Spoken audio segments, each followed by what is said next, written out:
आशा करते हैं कि आप लोग अच्छे होंगे और आप लोगों की Allahabad high court group D परीक्षा की तैयारी बेहतर चल रही होगी। तो चलिए क्लास को शुरू करते हैं। पहला प्रश्न हमारा है, कौन सही सुमेलित है? अनुरक्ति, विरक्ति, असमय, कुसमय, अवसर, सुअवसर, दीर्घायु, चिरायु। तो ये विलोम शब्द दिए गए हैं, 4 ऑप्शंस आपके सामने हैं। तो इसमें आपको सही विलोम शब्द की पहचान करनी थी। तो आंसर क्या हो जाएगा? अनुरक्ति का विलोम शब्द क्या होता है? विरक्ति होता है। तो करेक्ट आंसर क्या हो जाएगा? Option number A. Next question, निम्न में से कौन एक शब्दालंकार नहीं है? अनुप्रास, श्लेष, यमक, उपमा। निम्न में कौन एक शब्दालंकार नहीं है? देखिए उपमा जो है ना, ये शब्दालंकार नहीं है। तो आंसर क्या हो जाएगा? तो मेरे प्यारे बच्चों आंसर हो जाएगा option number D. Next question हमारा है, निम्न में से कौन अर्थालंकार नहीं है? उपमा, श्लेष, वक्रोक्ति, दृष्टांत। निम्न में कौन अर्थालंकार नहीं है? देखिए वक्रोक्ति जो है ना, ये अर्थालंकार नहीं है। तो आंसर क्या हो जाएगा? तो मेरे प्यारे बच्चों आंसर हो जाएगा ऑप्शन नंबर सी। निम्न में कौन एक भिन्न है? यमक, उत्प्रेक्षा, वक्रोक्ति या रूपक। निम्न में कौन एक भिन्न है?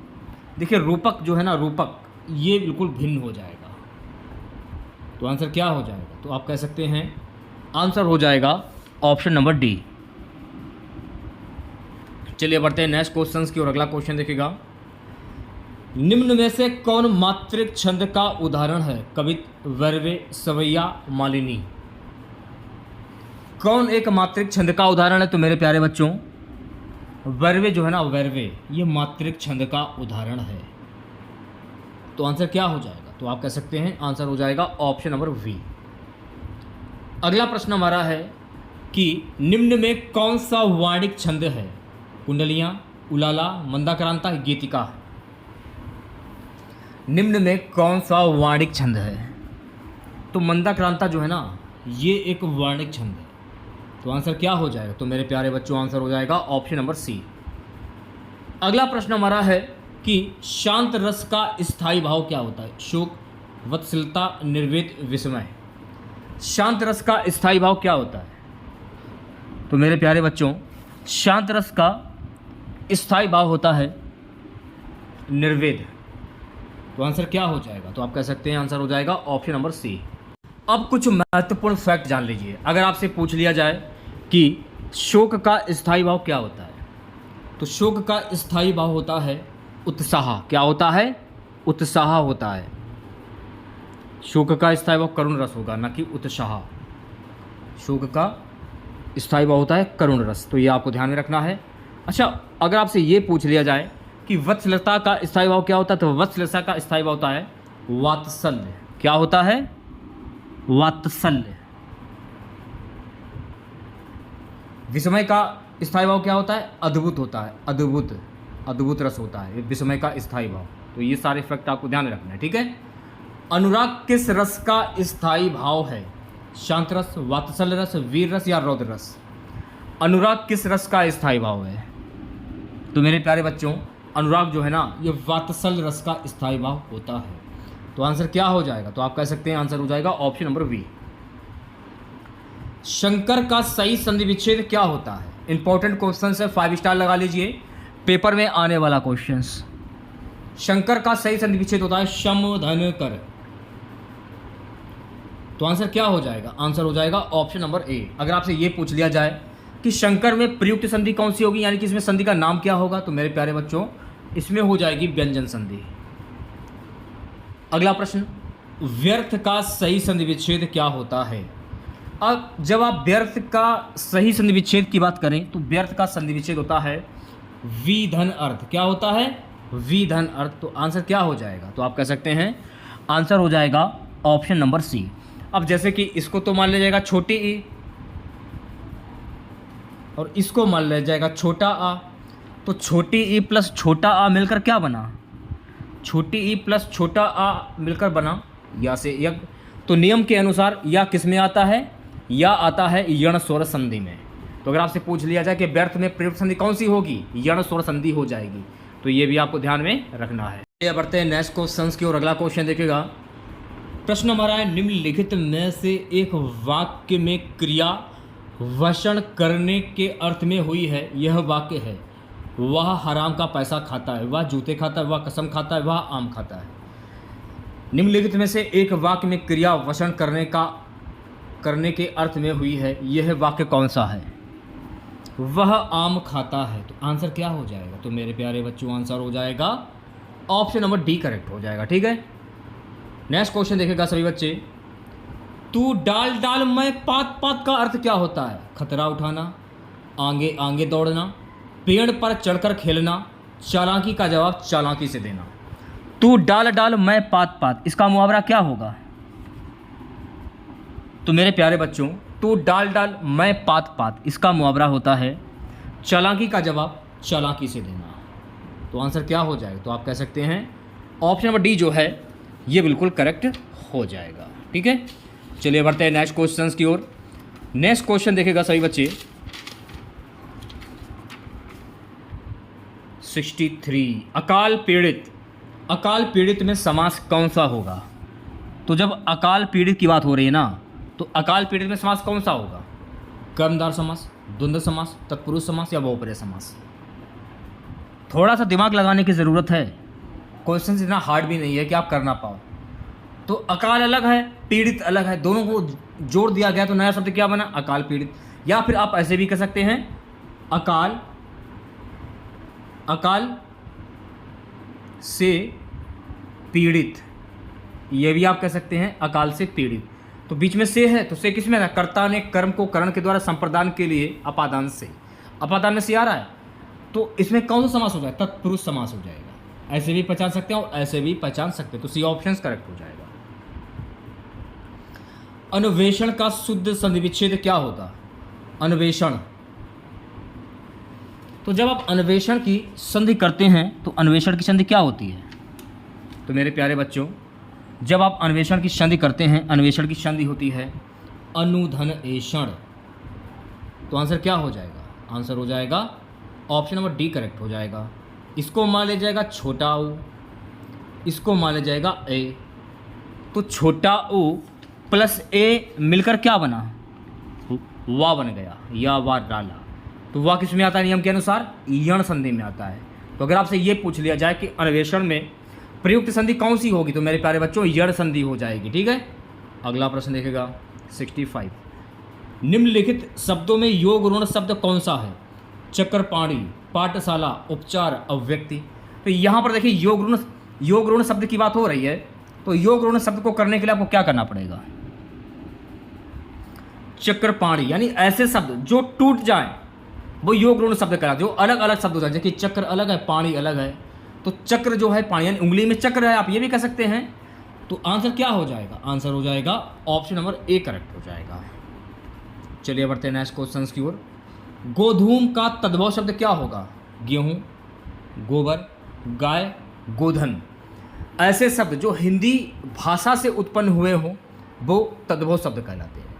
तो जब आप गोधूम को जब हिंदी में कन्वर्ट करोगे तो गोधूम का तद्भव शब्द क्या बनेगा?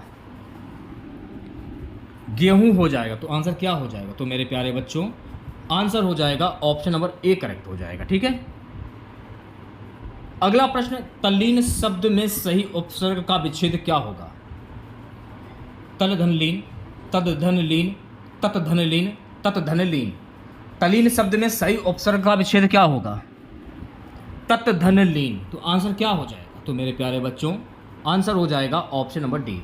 अगर आपसे ये पूछ लिया जाए कि तल्लीन शब्द में प्रयुक्त संधि कौन सी होगी, अगर आपसे ये पूछ लिया जाए तो इसमें प्रयुक्त संधि हो जाएगी मेरे प्यारे बच्चों व्यंजन संधि। वैसे उपसर्ग को पूछा जा रहा है, लेकिन अगर आपसे ये पूछ लिया जाए कि तत्लीन में प्रयुक्त संधि कौन सी होगी, तो इसमें हो जाएगी व्यंजन संधि।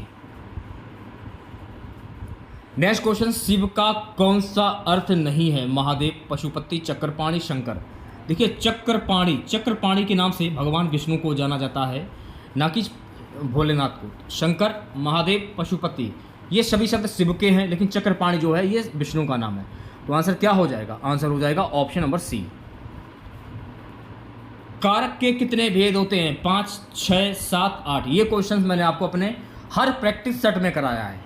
तो आज क्वेश्चन ये पूछ लिया गया कि कारक के कुल कितने भेद होते हैं? तो कारक के कुल 8 भेद होते हैं। तो आंसर क्या हो जाएगा? तो मेरे प्यारे बच्चों आंसर हो जाएगा ऑप्शन नंबर डी। कर्ता ने कर्म को करण के द्वारा संप्रदान कर। आप लोगों ने बचपन में काफ़ी बार पढ़ा होगा, शायद आपको अभी भी याद हो। अगर याद नहीं है तो आप इसे याद कर लीजिए, क्योंकि कारक से इलाहाबाद हाईकोर्ट ग्रुप डी की परीक्षा में 2 क्वेश्चंस हर हाल में पूछे जाएंगे। सो गाइस, अगला प्रश्न देखेगा, केशव कहीं ना जाए का कहिए पंक्ति के रचनाकार हैं आचार्य केशवदास, सूरदास, तुलसीदास या रहीम।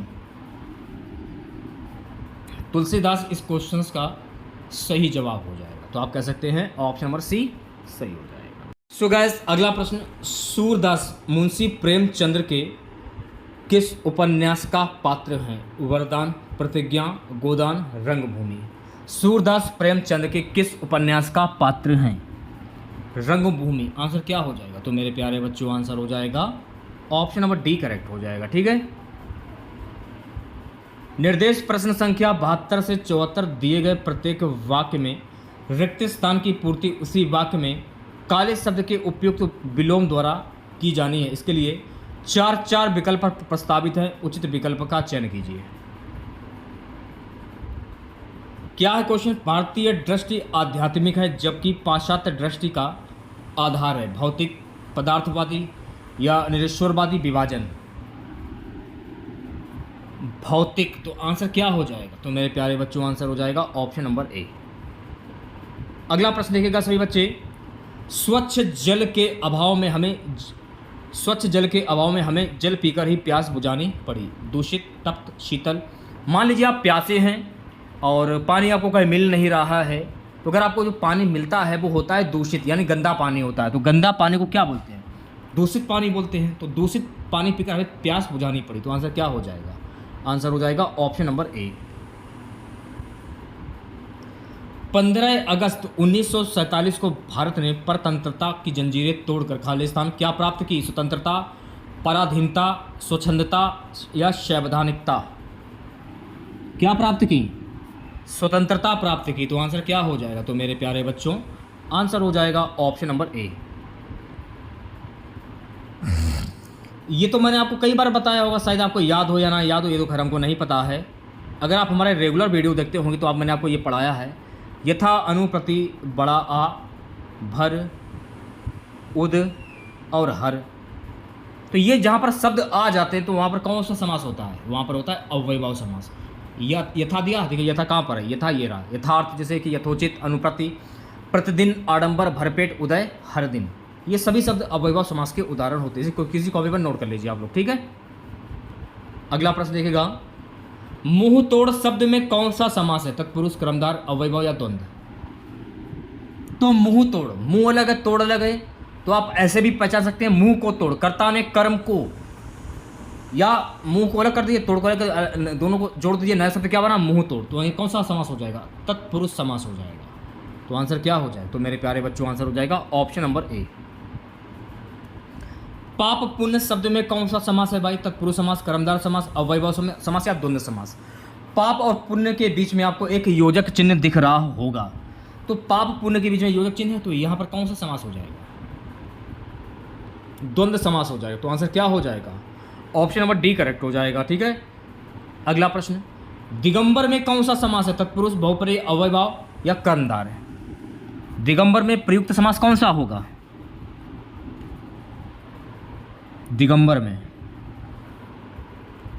जब आप दिगंबर का समास विग्रह करते हैं तो इसका समास विग्रह क्या होता है? दिशा ही है वस्त्र जिसका। तो देखिए आपको ध्यान रखना, मैंने आपको बताया कि जब किसी वाक्य में किसी व्यक्ति या भगवान के नाम आ जाएं तो दिशाएं हैं जिसका, वस्त्र जिसका। तो दिशाओं की पूजा की जाती है, वो भी भगवान की श्रेणी में ही रखा जाता है। कौन सा समास हो जाएगा? बहुप्रिय समास हो जाएगा। तो आंसर क्या हो जाएगा? तो मेरे प्यारे बच्चों आंसर हो जाएगा ऑप्शन नंबर वी। निर्देश प्रश्न संख्या 79 से 81। निम्न प्रश्नों में 4 शब्दों के समूह दिए गए हैं। प्रत्येक समूह में एक ही शब्द की वर्तनी ठीक प्रकार से दी गई है। ठीक वर्तनी वाले शब्द का पता लगाना है। तो व्यवहारिक, तो व्यवहारिक कैसे लिखा जाता है? व्यवहारिक को लिखने का तरीका क्या है? देखिए व्यवहारिक अगर आप लोग लिखते हैं तो व्यवहारिक ऐसे लिखा जाता है।